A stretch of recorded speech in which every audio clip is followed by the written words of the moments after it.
নরসিংদী থেকে এখন যুক্ত হচ্ছেন সহকর্মী আয়ুব খান সরকার। আয়ুব, মামলা এবং গ্রেপ্তারের বিষয়ে আর কি তথ্য আছে আপনার কাছে? শাওন, আমি রয়েছি নরসিংদীর মাধবদী থানায় রয়েছি। এখানে আসলে কিছুক্ষণ আগে ঢাকা রেঞ্জের যে ডিআইজি রয়েছেন রেজাউল করিম, তিনি কিছুক্ষণ আগে এখানে প্রবেশ করেছেন।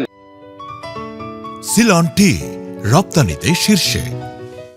আর আসলে মামলা সম্পর্কে যেটা জানতে পেরেছি যে নিহতের মা বাদী হয়ে মাধবদী থানায় গতকালকে রাতে 9 জনকে আসামি করে, নূরা সহ 9 জনকে আসামি করে মামলা দায়ের করেছেন। ইতিমধ্যে আসলে পুলিশ গতকালকে রাতে বিভিন্ন জায়গায় অভিযান চালিয়ে আমরা জানতে পেরেছি যে 5 জন আসামিকে তারা গ্রেপ্তার করেছে, কিন্তু প্রকৃত আসলে মূল যে আসামি সেই আসামি নূরাকে এখনো পুলিশ গ্রেপ্তার করতে পারেনি।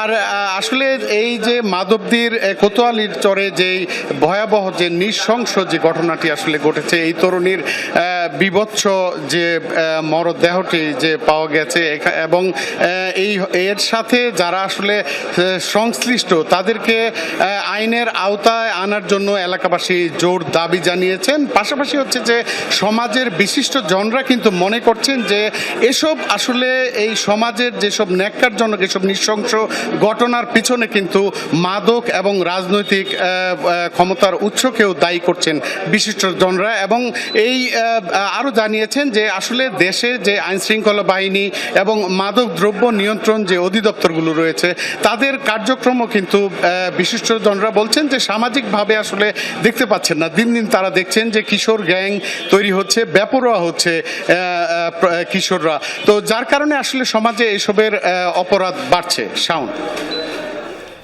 আয়ুব, ধন্যবাদ আপনাকে।